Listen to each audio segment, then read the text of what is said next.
What's going on, Business Athlete Nation? Happy Friday. Keith Bilous joining you here from Live in the Lab. We got a guest today, Femi Doyle Marshall, joining us from Victoria, Canada. So there's your hook. Stick around. Yeah, stick around. Don't leave just yet. No, I got somebody joining me here today, so we're going to have a wonderful conversation. Going to try some new looks and layouts to the show today. I'm just kind of messing around with some stuff. As you can see, we got the old whatever around me here. But hey, got a couple of things I want to talk about today. Before we bring old Femi into the lab, we're going to talk about two things. Two quick hooks. So I posted something on LinkedIn today. Peanut butter jar still taped up. Check that out, Business Athlete Nation. Now, if you're just tuning in and you're wondering, and Femi's wondering, why the hell is this guy holding up a peanut butter jar in front of the camera? Like, what's up with the taped up peanut butter jar, he's thinking. I'll tell you what it is, Femi. So November 1st. It was November 1st. I'm just trying to find the buttons here. It was November 1st. No month. You know, thinking no month. Well, yeah. How do you spell November? Duh. N-O. It's like, I don't know why society hasn't picked up on that whole thing, right? It's like, well, yeah, November starts with an N. I mean, I can say no to something. So I've just said no to peanut butter in November. I know some people say no to this. Some people say no to that. I chose peanut butter. So no peanut butter came November 1st. Why November 1st? You're wondering? Because it's after Chocolate and Peanut Butter Day, which is Halloween. It's like, what? Yeah, Halloween. Halloween's chocolate and peanut butter. Everything just goes with peanut butter and chocolate on Halloween. So November 1st started no day, no month, I should say, which was putting the peanut butter aside for the whole month. Well, I successfully completed November, and then I successfully completed December, and now I've successfully completed January. I'm into February now, and I still haven't cracked the jar. And I'm sharing that with you because, as you know, here in the lab, we like to talk about always showing up, being accountable to our decisions. And now I'm demonstrating to you consistently that social proof that I can just show up. So I also share that with you because of the power of public accountability. It's magic, man. I'm telling you. Get behind the microphone, get behind a pen, get behind a camera, and just state a goal. Write it down, record it, and then put it out there. Even if you don't think anybody's listening, it's powerful because somebody might be listening, which means it might make you accountable. The moment that I made this public statement that I was not going to open the peanut butter jar, I feel like I can't now open the peanut butter jar because then when I do, I got to tell everybody that I've opened the peanut butter jar. And I know we talk about here in the lab that, you know, we give permission. We always give permission to begin again. We know that life is going to deal us situations where shit's going to go sideways. It's just going to go sideways.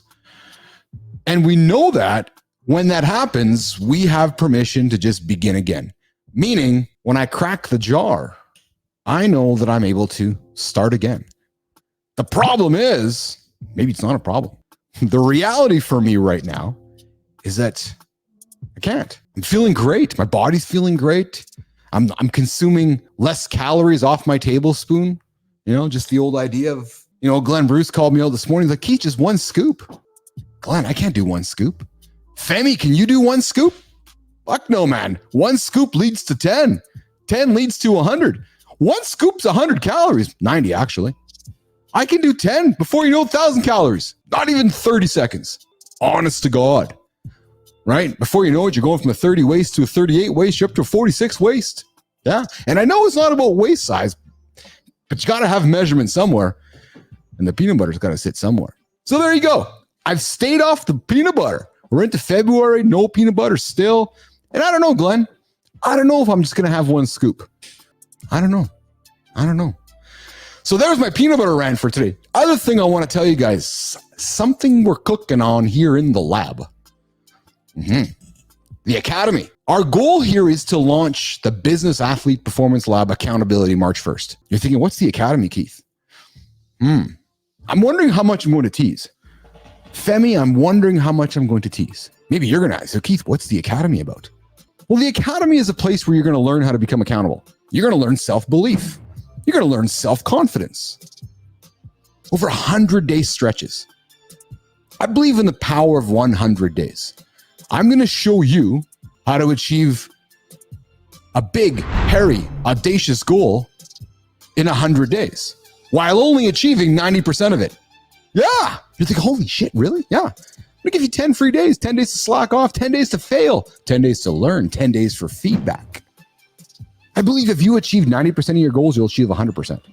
So stay tuned for more of that. Just teasing that. Stay tuned for more of us sharing that in your feed, up in our newsletter, out and about on the internets, the academy from the Business Athlete Performance Lab right around the corner. What if you could sit down with somebody to teach you how to be accountable for 100 days straight? Maybe to run a marathon, maybe climb Kilimanjaro, maybe start a daily talk show, maybe build a personal brand. Because all those things I just mentioned, you got to show up every day. If you don't show up every single day, you might as well not even start. It's true. All right. So enough of me, enough of the monologue. Looking over at my notes over here, we got a guy on the screen over there in the green room. He's an entrepreneur. He's a leading business growth consultant. He wants to help you build a better schedule. It's true. He wakes up every single day looking at people going, I can build you a better schedule. I can help you be more productive. I can help you get 2 to 15 times on your time with his purposeful workweek system. Femi's got a system. He's here to talk about his system. So if you're looking to become more productive, if you're looking to gain some free time in your life, I think this is the guy we're going to want to hear from. So why don't we mute the music, flip the script, flip the screen, bring Femi Doyle Marshall into the lab. What's going on, Femi? Nothing much. I am super excited to be here. Honestly, your peanut butter rant hooked me. I was like, where's this guy going right now? But I'm at, man. Well, it's true. It's been an issue for Uncle Keith over here, Mr. Chief bapl, that the peanut butter just gets in my way, man. It actually gets in the way, Femi. You know, I with a spoon and a jar, life is great. But life's been pretty great without it too. Do you have like a poison that comes into your life that you battle with? I love sweets. Me too. So okay. So for me, if I touch, it's not as much now, but if I were to like touch chocolate or like cake, it's like over. You know? And it's funny because I could think back to like those times where you're like, okay, I want to bulk, I got to bulk. So you'd be eating these crazy stuff. You know, you might not be watching your macros, your calories as much at that time. But then when you get older, you're like, I got to stop playing around. I can't move this way for several different reasons. You know, and it's funny that you kind of brought that into the whole convo because I know what it's like. I'm like, I can't be sitting there eating like double cheeseburgers on a regular. Like I can't be bulking like this and then not watching my calories. So I had to put that away. And I've been locked in. I've been locked in since the beginning of this year too. So it's kind of cool to hear. Well, it's funny, Femi, because it's also age too, right? Yeah. You know, I got a couple of years on the planet here, and you say to yourself, okay, well, I probably shouldn't just be eating cereal all the time and chocolate bars and Kraft dinner and hot dogs. And I'm not 12. No. I'm not 6, right? It's where you're like, oh yeah, I want to go to Five Guys and crush burgers all the time. Well, there probably comes a time where you need to not do that all the time. What I say is the chapter is closed. Yeah, is that what it is? Yeah, the chapter is closed because there's an era where you're like, you know, I remember going to like Hero Burger and having like 2-3 Hero Burgers, and then I'd go lift. You know what I mean? I'm like, all right, it's full. You know, it's after a session. I'm doing deads or whatever. I come back and I go eat, and I'm like, it's fine. And at that point, my body fat percentage is like 6 to 10%.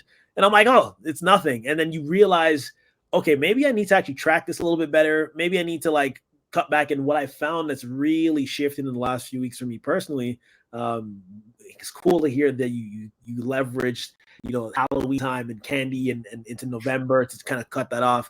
What I realized for me is when I made that switch, probably like the beginning of this year, end of last year, my body started to feel different. My joints started to feel different. My energy started to feel different.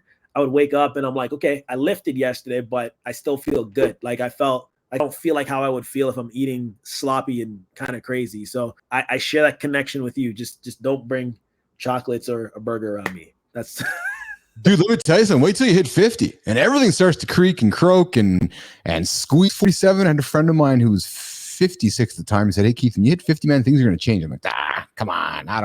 That's just anecdotal shit. Yep. Sure enough. Yeah. It's like your body knows. Your mind's like, no, you're not 50, but your body's like, no, you're 50, man. Like you're going to creak a little more. You're going to squeak a little more. You should really focus on touching your toes. And the peanut butter, it's going to stick on your ass a little longer than a 50-year-old. So you better be smart about that.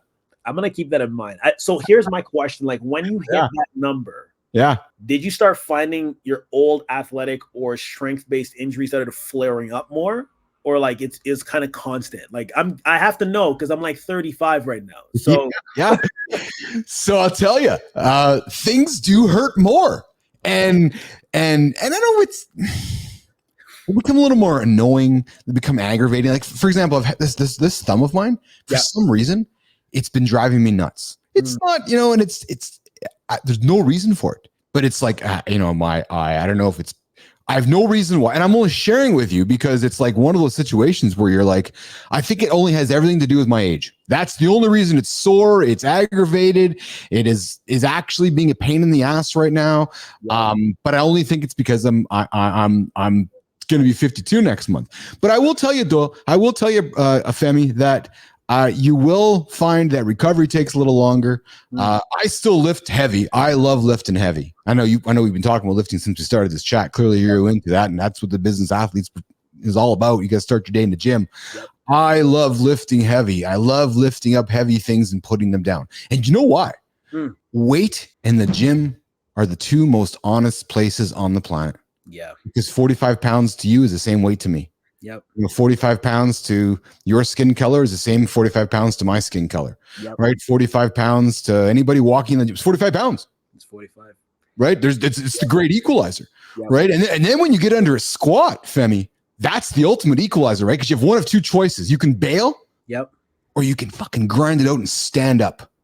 And that's what business and life's all about, right? So you're standing there with 400 pounds on your shoulders and you're going, all right, I got one of two choices right now. Whew.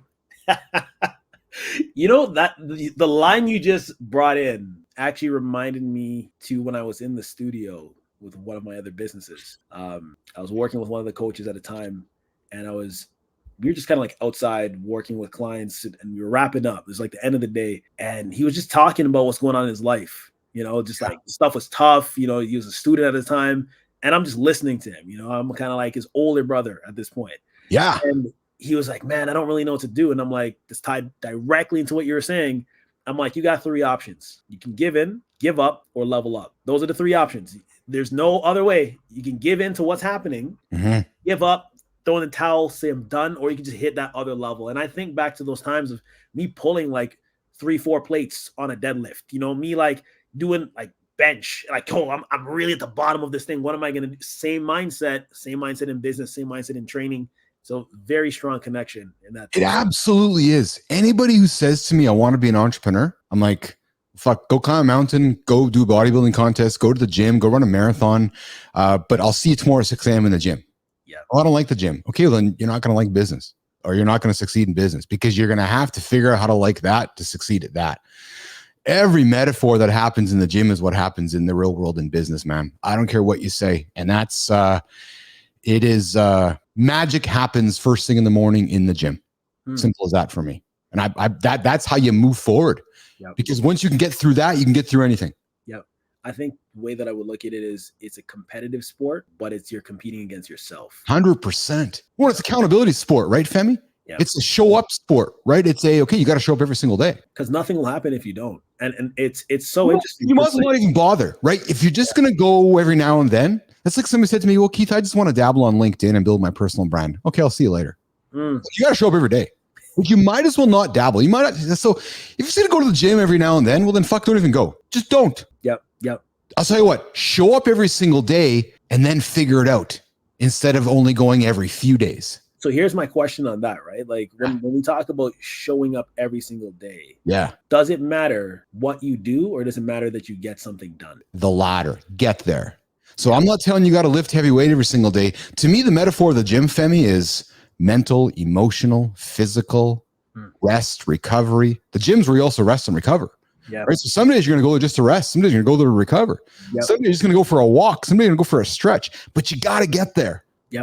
Because I really believe if you get there, that's where magic happens. And I'm not talking about going to your local Fit for Less or going to your local Shapes or going to your local gym. The gym can be your own house. It's that metaphor of intentionally taking care of your human with no fucking excuses asked. It's interesting because I think like if you get distracted by the show and the noise of what people say working out is or just what entrepreneurship is, you end up not actually executing on the things that matter. You know, Isn't that true? Right? Like, and I think that's actually one of the biggest challenge I've seen with a lot of our clients when they first come in. They're so distracted by the noise of everything where they don't really realize, how does this connect to me? How does it connect to where I want to be? What do I need to do to get to that level that I feel like I'm winning? You know, I feel like I'm overcoming.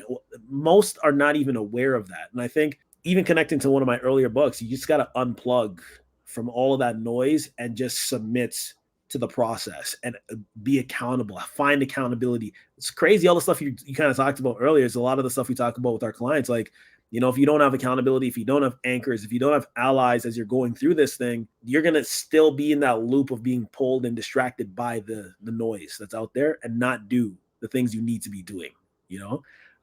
Man, we're going to have fun. No noise is a distraction for most people. Yeah. Right. And it's, you know, it's a shiny object. Got to go over there. Got to go over there. Got to go over there. And I could be equally as guilty as that as anybody. So then it's just fine. So that's why I've created non-negotiables in my life. Right. It's those non-negotiables that I spoke about, you know, on my monologue and my non-negotiable I talk about with you right now. Like every single day, as boring as it is, I take care of my human. Right.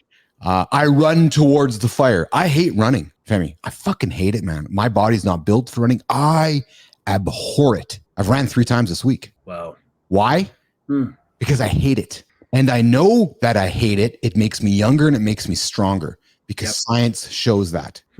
Right. It's so like, here's what I would say. I was having this conversation with my wife a little while ago where I was looking at the fact of chaos and overwhelm and frustration and stress and these things like that really can get thrown at you just living life. Yes. And I'm a big believer in like choosing the chaos and bringing it into your life.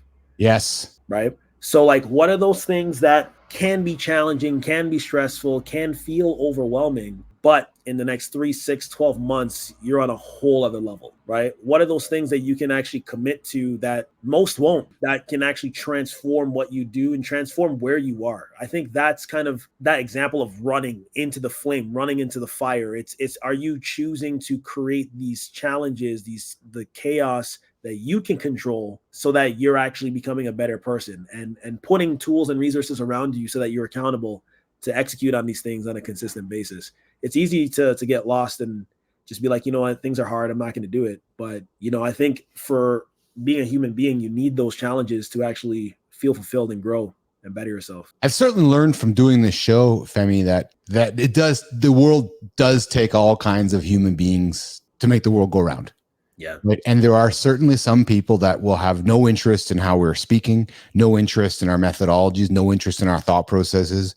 And I've had to learn how to accept understanding people that don't want to achieve a big, hairy, audacious goal or don't want to gain 15 times productivity on their life. They're happy and they're settled. And that's okay. I have nothing but grace and respect for that. Yeah. Yeah. Right. What I get interested in, and I suspect you do based on your business, is the person coming to your door, coming to my door saying, I really want to do that, but I don't know how. And I don't know if I can. And you're going, no, but you can, Keith. I just need to show you how to do it. Yep. I just need to show you how to get that self-belief in yourself to pull it out of you to do it. Yep. You know, if you follow us, I think it's exactly those are the clients that walk into your house, isn't it? Yeah, it's kind of a combination. You know, I think there's a lot of people who come to us who are already doing it. You know, they've taken that leap, that plunge, and I kind of compare entrepreneurship to like jumping into the ocean, you know, for the first time, not knowing how to swim, you know, and I think a lot end up being in that situation. And then they're like, where do I go? How do I get out of this? What do I do? You know, and a lot of those people end up coming to us and coming to me to be like, Femi, set me straight. I had one lady who came in, she had really successful business, quit her job, built this thing, okay, from scratch, and had clients coming in. She's like blowing up. But what challenge came up for her was there was so much on her plate, so much she believed was on her plate that she couldn't create the space to really focus on the things that would grow her business and buy back her time. Couldn't see it. Right. So it's kind of a combination of individuals that are like that are already successful and moving, but they're kind of overwhelmed. But then there's also the people that come in that are just like, I don't know if I can do this thing. Like, do you believe I can do this thing? And I'm like, do you believe? Okay, we gotta rebuild this whole thing right now.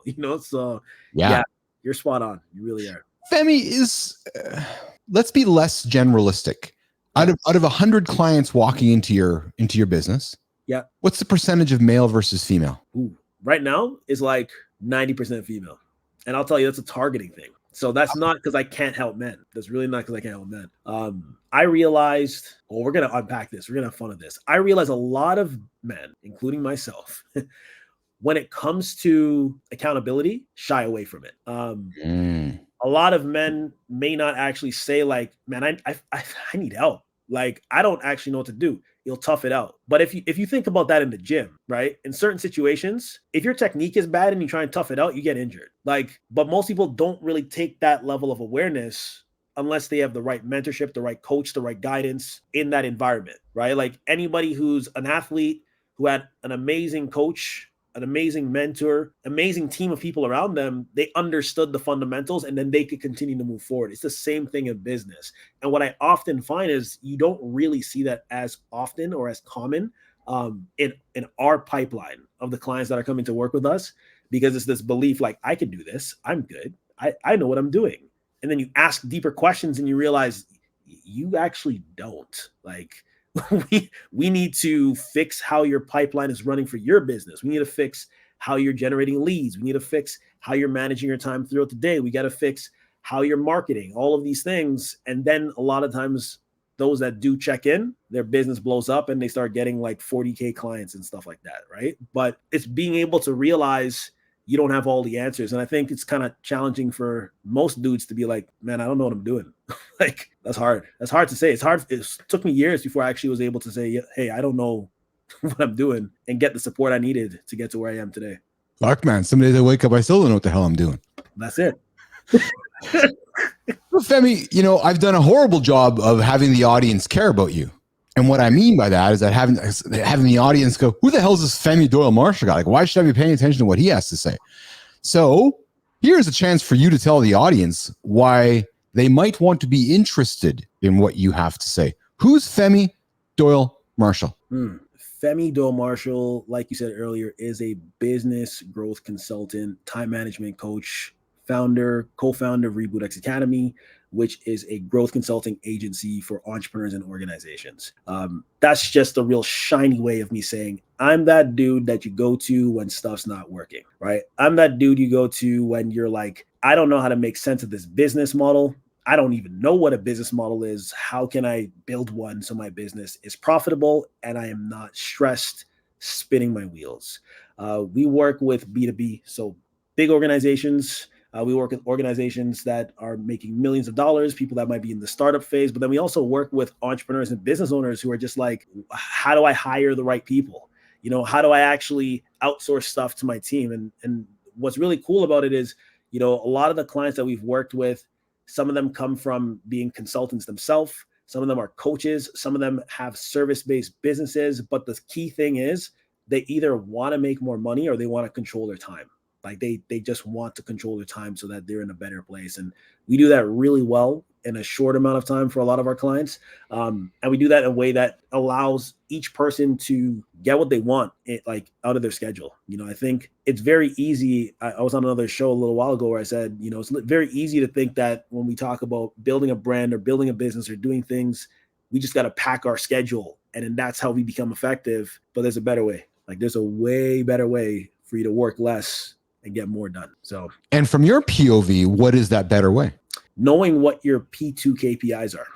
So I'll kind of lead off with that. So what is a P2 KPI? I talk about it in the Purposeful Workweek book.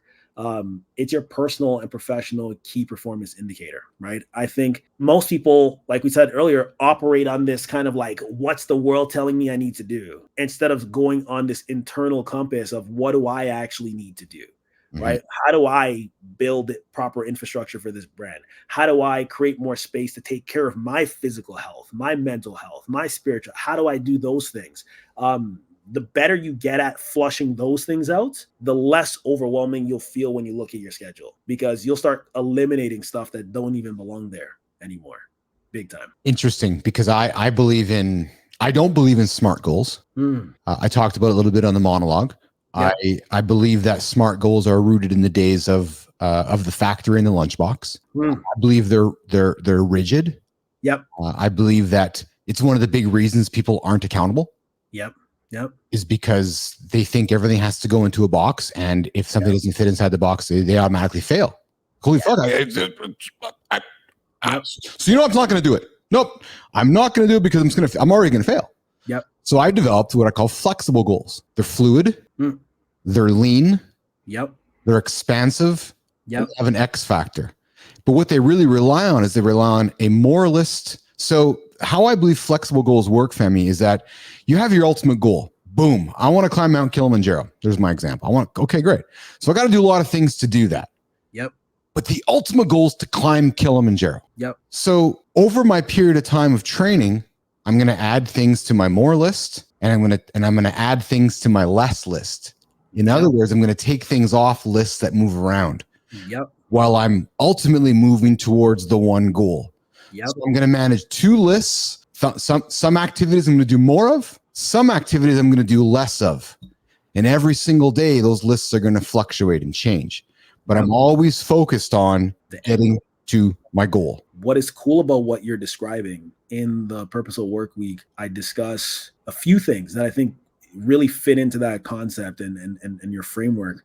At the end of my book, I talk about two things that I almost left out of the book. Like literally, I remember I was on a call chatting with my therapist, and I was like, I don't think I need to put this in here. I don't think I really need to put this in here because it's all about hitting targets. It's about achieving your outcomes. And he's like, but you move beyond thinking like that now. And I'm like, yeah, I know, but I don't know if I should really put this in. He's like, you should put this in. The last section in my book, I talk about the activity of trust, practicing the activity of trust, and intuitive action. Okay.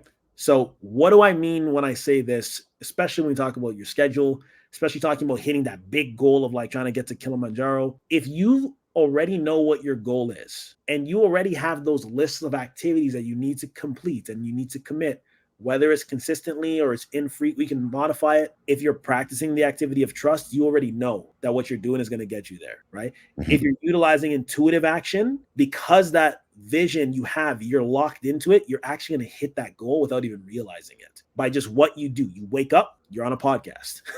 Yeah. You wake up, you're in the gym. You know, you go, the food, you have that peanut butter jar taped up.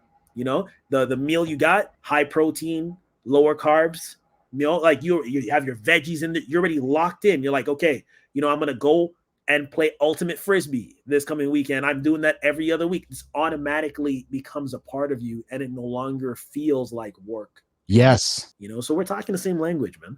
Yeah, you're bang on. I believe that I believe the world's got it all wrong. Yeah. I believe everybody's focused too much on business KPIs and business results.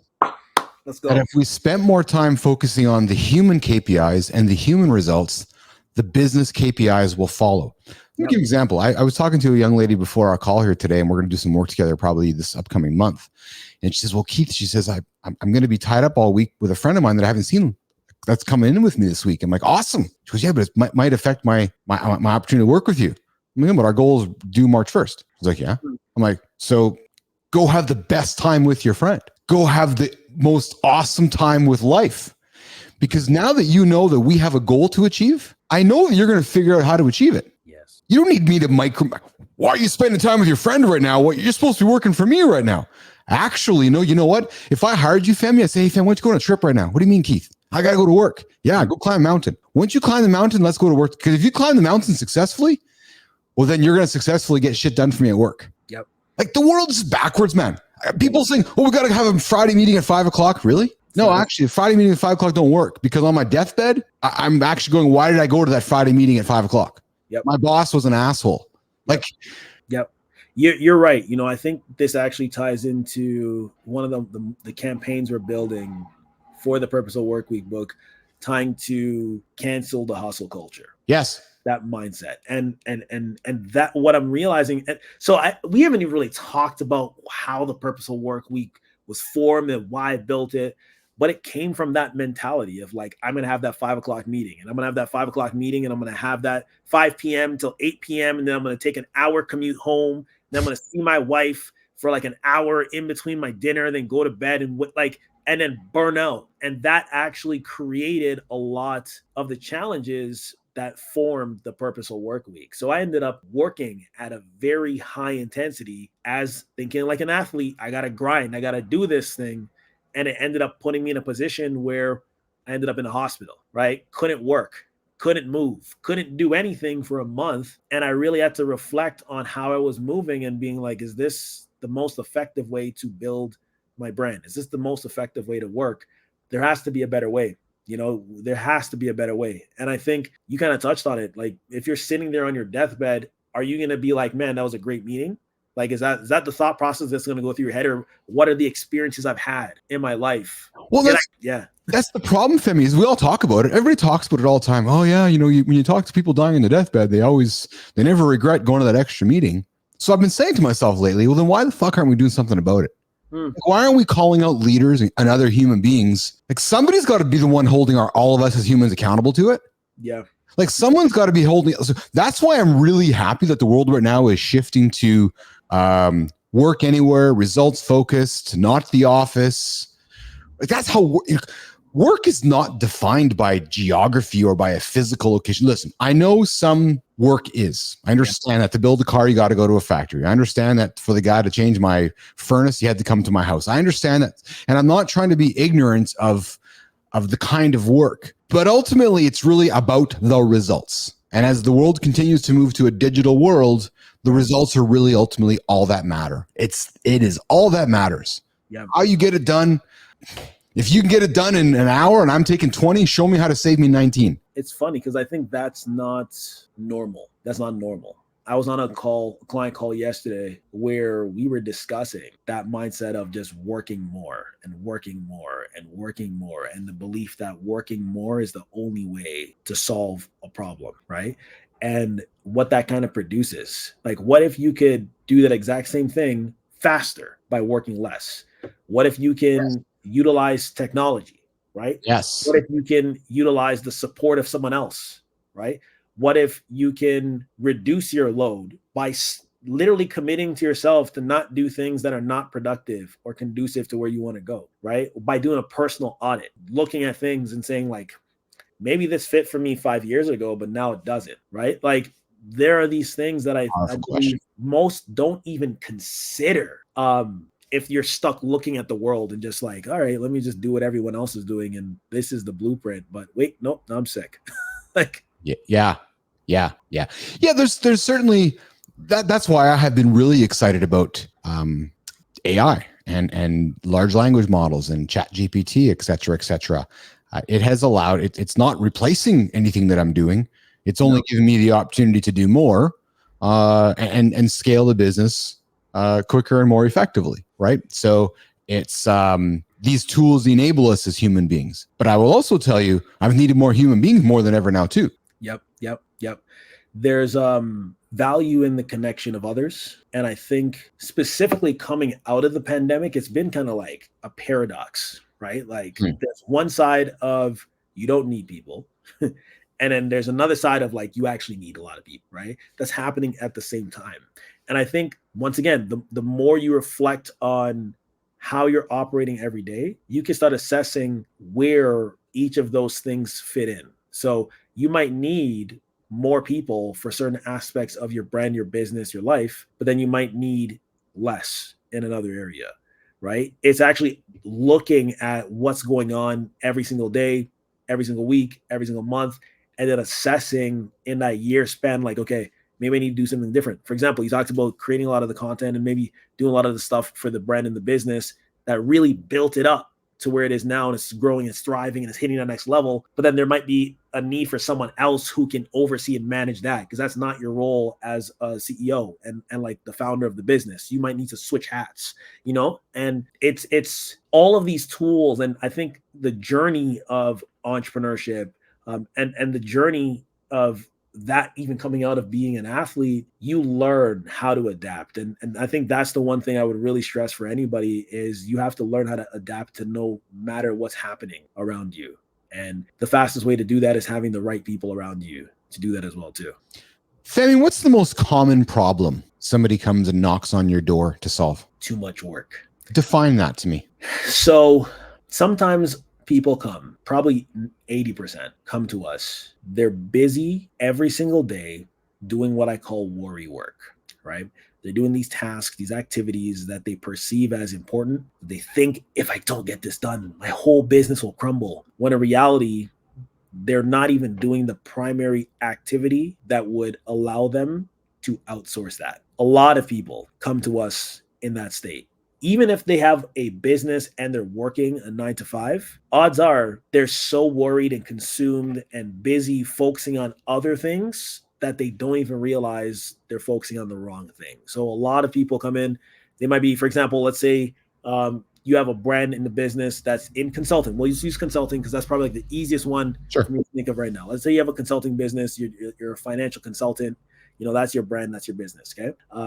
You might be spending hours trying to figure out website copy and, social media copy and all of these things. Well, that may not be the focus of your business, right? You might need to spend more time on lead generation, marketing, building your brand, attracting these clients into your pipeline, converting them, providing a high level of experience and support. If you cut those other things out of your schedule and outsource it, you're not going to feel as overwhelmed. Most people don't even see that because they're in that storm by the time they get to me. And we basically have to be like, stop, let's rebuild this whole thing together. And then they end up in a much better place within like the first hour of that call. So, yeah. Is it a simple, Femi, that they are just too busy? Am I oversimplifying it? And they just don't know, and they're stuck? Is that what it is? Like what's the core problem? Not knowing where their skill set really is.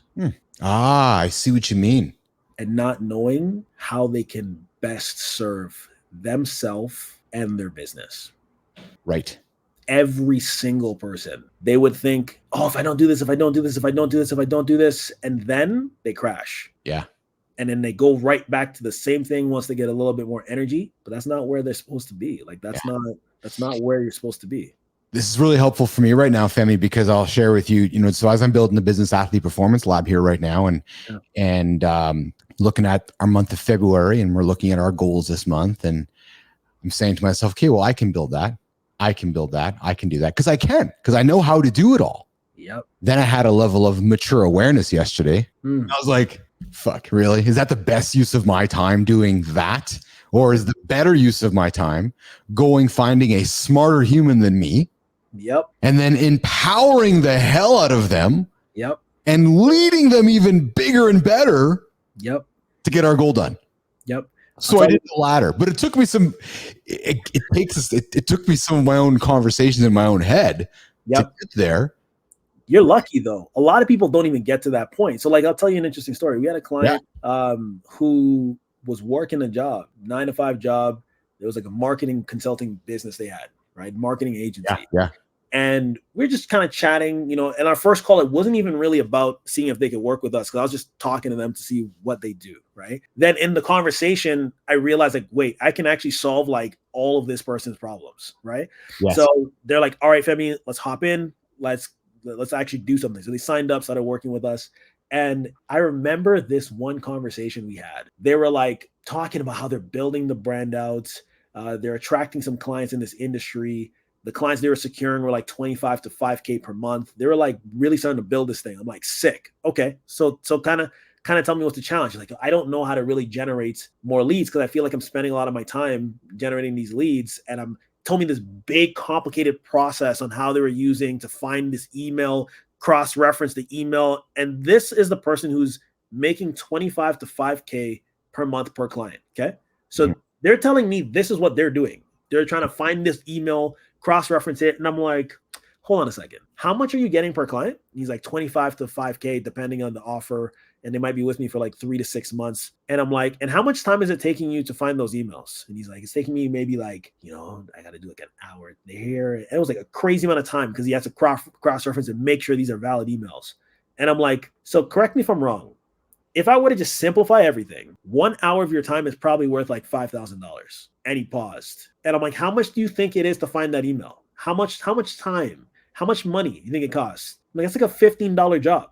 So you spent how many hours? Like what, 10, 20 hours trying to find this email when you could have outsourced it to someone who specialized in this thing, saved 20 hours and use those 20 hours to be on sales calls or outsource it to a salesperson and build a business that's surpassing 50, 100K per month. And he was just like, all right, Femi, let's go, and change his whole business model at that point. Mm-hmm. But it's the same thing. It's like, you may not, even if you're really skilled at everything, it doesn't mean you need to do everything. You need to become the leader and oversee the brand and have collaboration with the right team members as to how to move that brand further. That is the role I think every CEO, every business owner needs to actually get to, because you're building a business to live a life. Like, yes, I think the challenge, at least I know I have had as an entrepreneur when I create things out of thin air, is that you need, let's use the pizza metaphor. I got a certain pizza in mind that I want to make. Yep. But I can't tell you, Femi, how to make the pizza yet until I make it myself so I can teach you how to do it.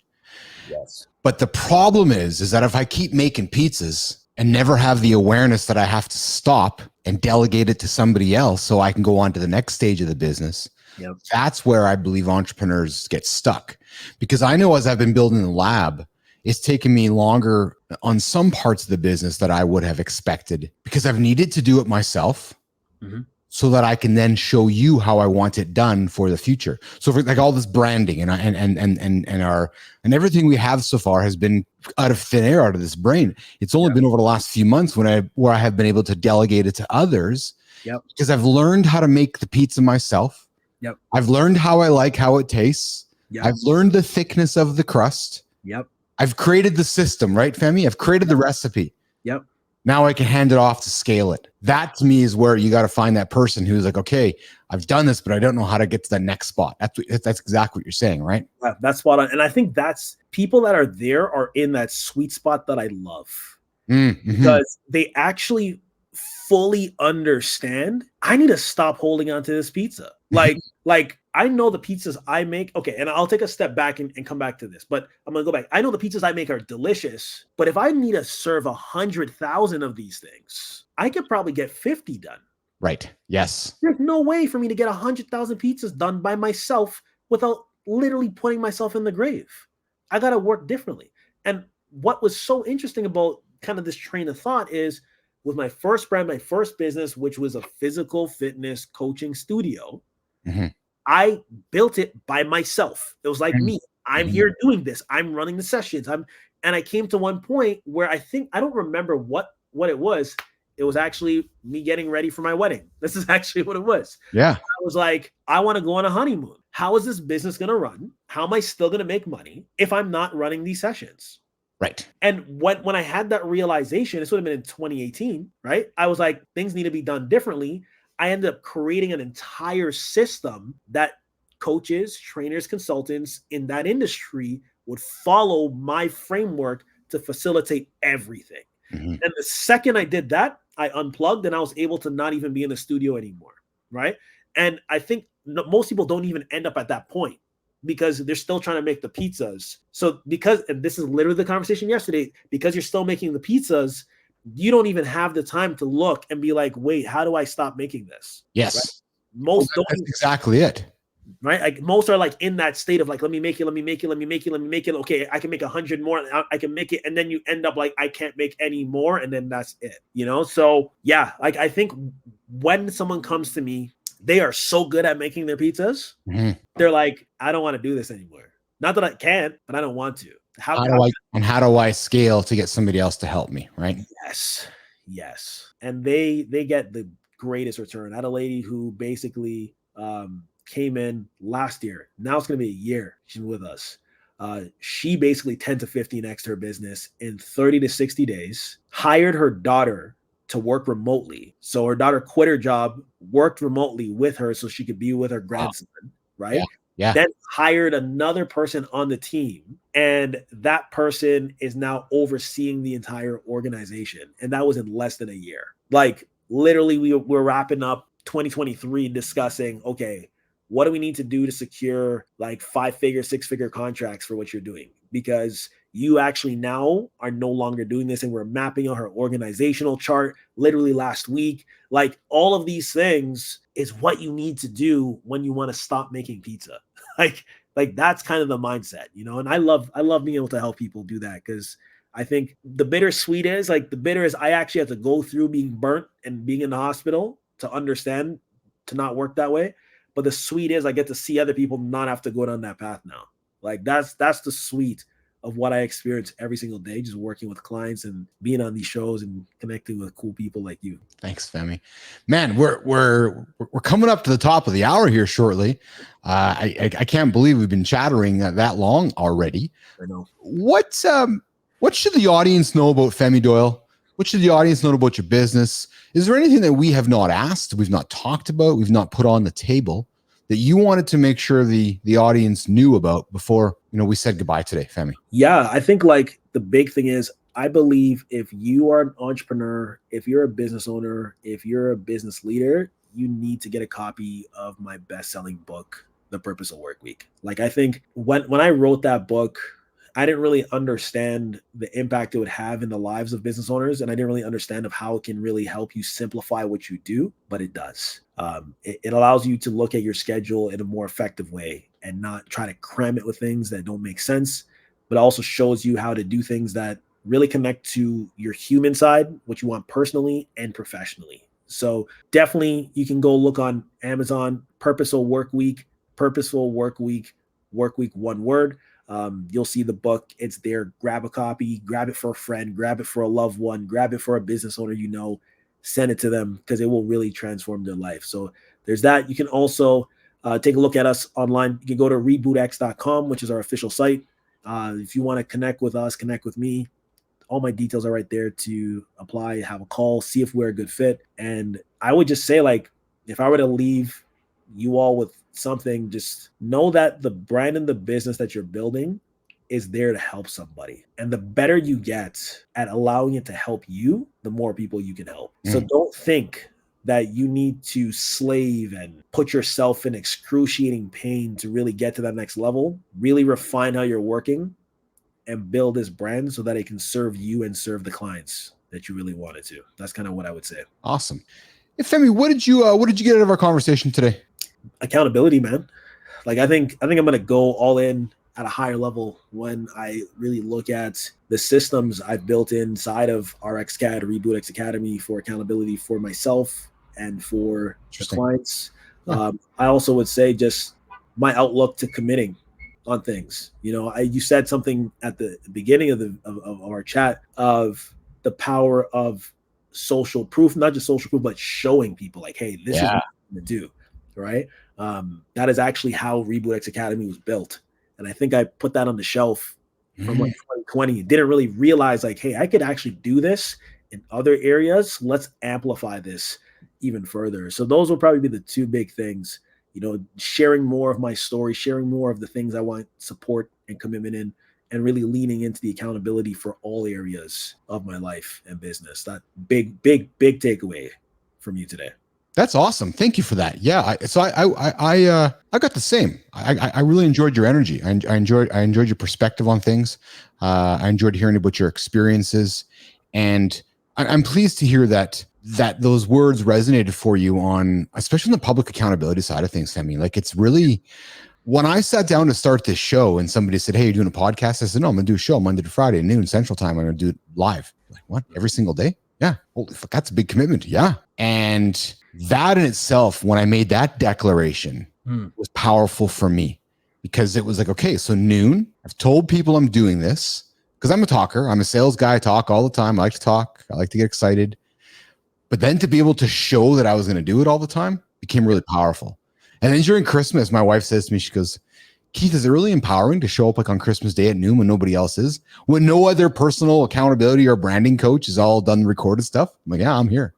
And that's why I like live too, Femi, because there's the idea of doing live, accountability for my words, accountability for what I'm saying. If I fuck up, I have a chance to correct myself, but I'm accountable to what I'm saying. Yep. It's not recorded. It's not edited. It's not massaged. It's not a narrative that has been created to display perfection to the world. It is a raw, honest, live, authentic conversation. What's so interesting is I did a workshop earlier this week on sales, which literally said the exact same things you just said. And I think you can tie that to any aspect of life. Just being real, authentic, and you will attract what you want. And more than ever. Yeah. And will attract what you are really supposed to be doing. And that's something that I feel grateful to experience and be able to experience and to kind of hear that you're really in that same bucket, kind of going through it too. So it's kind of cool. I'm glad you brought up grateful. Here's a way that we will wrap up our chat today, and I'll share something with you, and I'll encourage you to steal it. And I encourage you to steal it for your business, for your life, and I really want you to spread it. It's vitamin G. Every single day I take my vitamin C, I take my vitamin D, and now I start taking my vitamin G, which is gratitude. My vitamin gratitude every single day. And I want you to spread that vitamin G around amongst your business. I want you to spread that vitamin G amongst your friends and colleagues and grab that term and run with it. Because I think if we all gave more vitamin G, the world would be a better place. And I started up an initiative on LinkedIn where I've created some Canva templates, vitamin G templates. I want the world to take them and run with them and give vitamin G to people. Like, here's my vitamin G to you, man. I'm grateful for your time today. You didn't have to give me this hour, but you did. I appreciated your insights, appreciated your knowledge, and appreciated you as a human being. And I know my audience did as well. And yeah, this is fluffy, mushy, but you know what? I don't care. It's human beings having a conversation, right? So I'm grateful. Vitamin G from me to you. And I encourage you to steal it and give it to your friends, colleagues, your anybody you're working with. Pass on the vitamin, because the vitamin G was given to me. It wasn't my idea. John Graham Harper, one of my guests back on the show way back, CEO of Lumaflex. I become fans of my guests, as you can tell. And he's like, hey, Keith, some vitamin G, man. I was like, holy fuck, yeah. Can I steal that? He's like, go for it. So, but I'm stealing it because I want to give it to everybody else. Yes. Femi, thanks for coming, man. Thank you for having me, man. This has been fun. Like, I appreciate having this time with you. Man, this was good. Thank you. Awesome. So here's how the ending's going to work. We are going to stick you back in the green room. I'm going to pivot my attention to the camera right here. I'm going to flip some tunes on. I'm going to say goodbye to the world. Then I'm going to come back and walk you out. Let's go. All right, man. Thanks for coming by, Femi. We'll see you next time, okay? Thanks for having me. Cheers, brother. We're going to do that. Oh, there's me. There's me again. What a good chat, eh? Just sometimes you just bring people into the lab. You have good, honest conversations with human beings, a good vibe, good feelings, good emotion. I hope you felt good listening to that conversation. If you didn't feel good listening to that conversation, I'll be blunt and frank. You're in the wrong fucking place. That's it. It's as simple as that. That was a good conversation between two human beings that want to help people like you and help our audience to get to the next spot. So that's what you'll get. That's the kind of content you're getting here in the lab. The Accountability Company, helping you achieve your big, hairy, audacious goals. Listen, I want to invite you to subscribe to the newsletter. Go to inside.bapl.ai. You know, inside. You know how to spell it? Now, Keith's going to give a spelling lesson today. Inside, and then a dot. bapl.ai. So go subscribe to that. And then also, it'd be really helpful for us here in the lab if you went on over to the old Apple podcast machine and gave a rating and gave a review on the show. It only helps. It helps. So I'm out of here. I'm Keith Bilous. I'm live in the lab. We go Monday to Monday, noon Central. The Accountability Company, the Accountability Show, the Accountability Guy, helping you achieve your big, hairy, audacious goals. We'll see you tomorrow here in the lab, noon Central. X, YouTube, LinkedIn. I'm out of here.